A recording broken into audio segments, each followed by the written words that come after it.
Here, do you want to just tell us what you're playing? Yeah. Okay. My name is Charlton, and I'm going to be performing Vermilion Bird by Heng Liu. Cool.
yeah, so many excellent things going on in there, really. Yeah, bravo. And I want to start by just highlighting a few of them because really that was a really beautiful performance of that piece. That's my first time hearing that. That's awesome. How did you find it?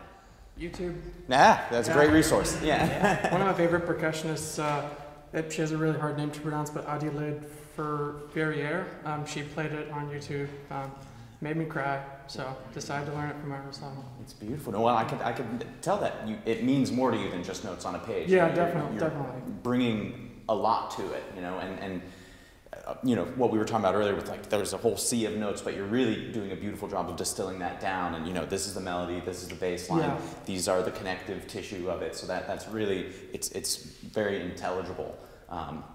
That sounds so sterile when I say it that way, but you know what I mean. It's very intelligible. Yeah. I just wanted to highlight a couple little spots. The roll sections are maybe just a small thing to go over, because rolling, I was talking about it a little earlier, but this is an instrument that we're striking again and again to try and create the illusion of sustain. And I think there are a couple little things we can do to help create that line even just a touch more. Yeah. Rolls are my kryptonite, so please. And you're not the only one. Yeah, no, this is something that all percussionists have to kind of reckon with, I think. Yeah. But there are a few key elements that I think will actually really help this. Yeah. That very first chorale, can we just look at that? So I'll tell you the trap that we all fall into is we as percussionists like to start a roll soft to kind of sneak in, and then we can get the sound going, and then here comes another note, so we'll come back a little bit, start the next one soft, and then we can get this, you know, again, I'm exaggerating, but a little bit of a seasick kind of feeling of up and down. Now this, I mean, you're actually really creating line and shape inside of this, but if we falter from that, it's because of this tendency that we all have as percussionists. Totally. So my favorite thing to do just as a starting place is just to play each of these chords, no roll at all, but just as the rhythm. We can do this one at the bottom of the page. And just, if you didn't have any rolls at all, how would you play these chords just one at a time, as connected and lyrical and beautiful and dolce as possible? Yeah.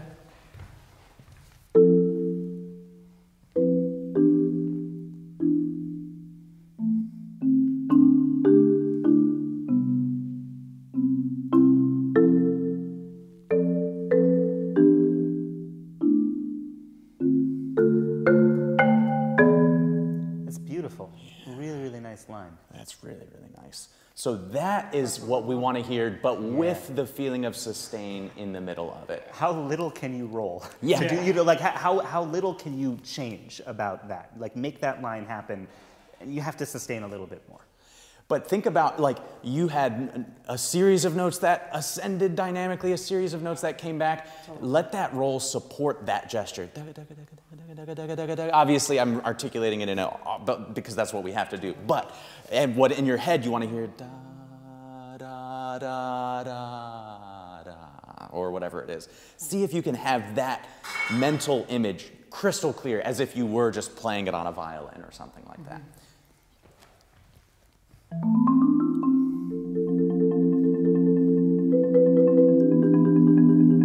Yes, and don't be afraid of articulating the beginning of a chord change. So, that's always the thing that we want to kind of... Scared. Exactly, but some of them can totally be ba, ba. It's totally fine.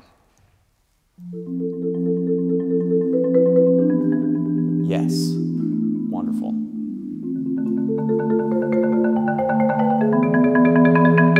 Yes, much, much better. Yeah, really, really. How does your technique of rolling have to change at the end of that line? What happens to your roll when the notes get further and further apart from each other? Try it. Yeah. Play for me some rolls where the voicing is very close, and let's see what you need to do with your dynamic, with your speed, with everything to make it blend and sound good, and then try a very spread apart chord and see what has to change.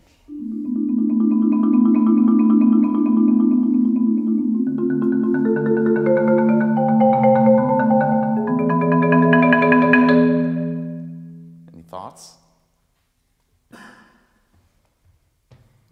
Probably, well, it feels better, I guess, when I like have a more open stance, legs wide open, more like not as closed off. And how about the blend of the notes? Do you have an easier time creating sustain in an open or closed? Okay, it's definitely easier for me to create line and sustain at a more of a closed position, totally. Exactly. I mean, frankly, you can just roll slower in a closed position, which generally makes it sound like there's more sustain, because the faster we're rolling, the more it's sounding like this. Totally. But when the notes get further apart, it's kind of, there are two axes. There's the distance in between, and there's also just the register you're playing in. So higher rolls or rolls that are further apart need a faster roll speed to make it sound as connected as lower rolls or rolls that are closer. So and I think it kind of works because the line is actually getting louder as it's getting further apart. We just need to pick up the roll speed just a little bit to compensate. To help fill in that space. But really nice adjustments already. There was one other spot I wanted to look at. Unless, did we want to? Okay. So could you play us I'll show you where, just at letter B, where this first comes in this moment here. Just a few bars of it. Perfect.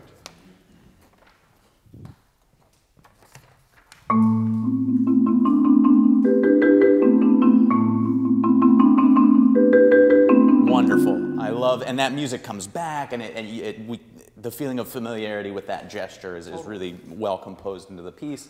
So we've got, it's A minor, it's eighth notes at quarter equals 152. But I would argue the most important piece of information on the page is the character marking. Do you remember what it says? It's a tricky one. You've got to remember, Flowing. Yeah, it was that. I thought I heard you say that. Maybe either way. Yeah. Exactly. Flowing is the character marking that I think is whenever we're rehearsing a piece, that's like the ultimate thing we're going for. Sure, there's notes, there's rhythms, there's tempos, there's all these things that are in support of the character, the emotion we're trying to achieve. And I think you're like 90% of the way there with flowing, and you might be nailing eighth notes at 152, but in this room, I think we could take a little of the edge off. Exactly. And it would still have that flowing feeling, and actually maybe even be a little less of I'm just getting a touch of like agitato in there. Totally. And it's impressive that you're able to play it that fast. Like, that's where you want to be. It's like, okay, I could do it faster, but I'm actually just going to take a little of the edge off. Let's see, go for flowing as much as possible, and let's see what we get. Totally.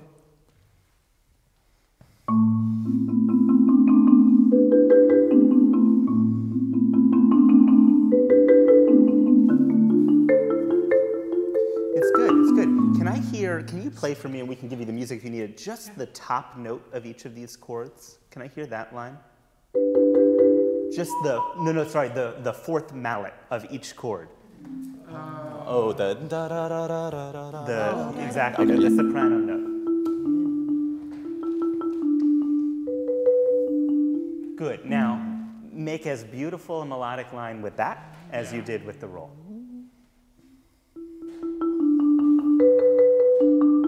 Good. If you are capable of doing that, never do it the other way, ever. So you're playing these 4-note chords, and they're all blending together, and it's pretty, but I don't understand the harmonies at all. Because every note is at exactly the same volume, and they're not changing. Play all the notes together and make sure we hear that line.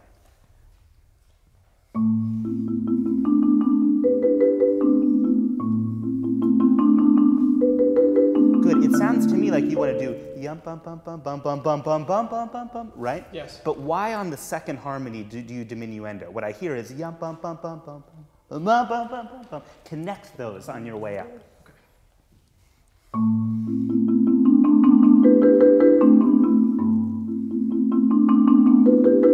Nice.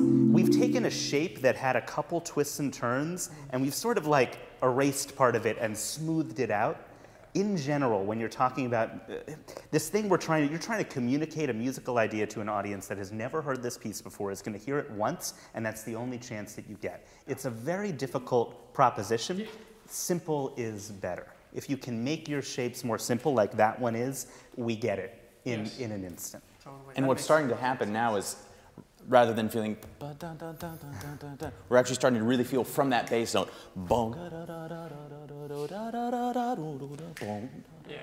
And I love anytime we can start pulling back into a larger pulse, a simpler pulse sense, phrase sense. My macro form. Exactly. Exactly. Yeah. And so that's really, really nice. And freeing yourself up a little bit. If you need a second to get down to that low A, take it, you know, like that's, it's that transition from feeling like, you know, we're obeying the score and there's a moment where it feels like the piece plays us a little bit. And then when you really know it and you feel that ownership, then you earned the right to play the piece, you know, and mold whatever you need to do to communicate that thing. So, and I mean, it's already at such a great level. I'm hoping you get to keep playing this, you know, for a long time. Yeah, I hope so. Yeah. That's the plan. Excellent, excellent. Yeah. Thank you so much. Yeah.